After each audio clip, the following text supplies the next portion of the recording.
Northrop Grumman is a global aerospace and defense technology company, and it's the 5th largest defense contractor globally. So now we're working our way through the US government and the Pentagon spending list. These are their best pals. Market cap $45.4 billion, PE ratio 20.4, dividend yield of 1.5%.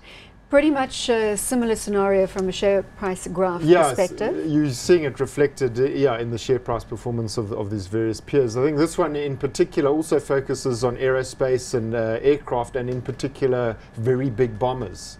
They are building the B-21 bomber, which is a major program of the US Defense Department, multi-billion dollars. I think they're looking to spend $5 to $7 billion a year on procuring these aircraft, 8 aircraft, so that you can work out the numbers, how expensive they are. And these are major programs that get significant funding, and sometimes there's multi-year commitments and can de-risk in the short term, I guess, the prospects for the company. How does this one stack up against the others? I'm sure you're going to give me some depth about the products Yes, in the the fold. B-21 Raider bomber is very important because, you know, if you follow these things, the US still uses B-2 bombers, which are like big old heavy things that look like jumbo 747s.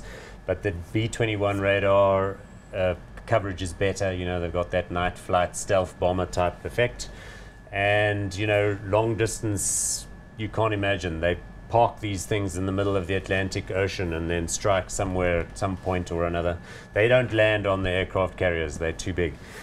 The other thing that this company is best known for is the F-18 Hornet, which is the workhorse of the current fleets of air defense systems, which are going to be replaced by the F-35.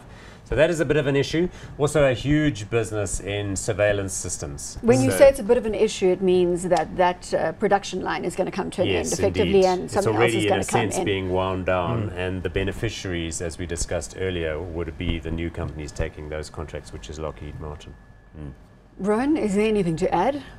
Yeah, I think one small thing that we haven't mentioned is they're also focusing on cybersecurity. So they're doing it, and Lockheed as well, and Raytheon. So that's a growth area. They're also looking to expand that into commercial applications, not just government. So that, I think, is also underpinning these stocks. So it does give them another diversification in terms of income streams. So like this one as well. You want to add something else? Because, you know, these attacks like we're seeing in London, the only way to prevent those is to develop the systems that track in public places and use facial recognition and deep learning AI systems in order to trigger being able to find someone as they move through public places. I mean, it's kind of creepy and Big Brother-ish, but what else are you going to do if you've got known, you know, targets that are at loose and you're concerned about safety? Well, we discussed it when I came back from London. I missed that terror attack by some half an hour. And so I would welcome technology of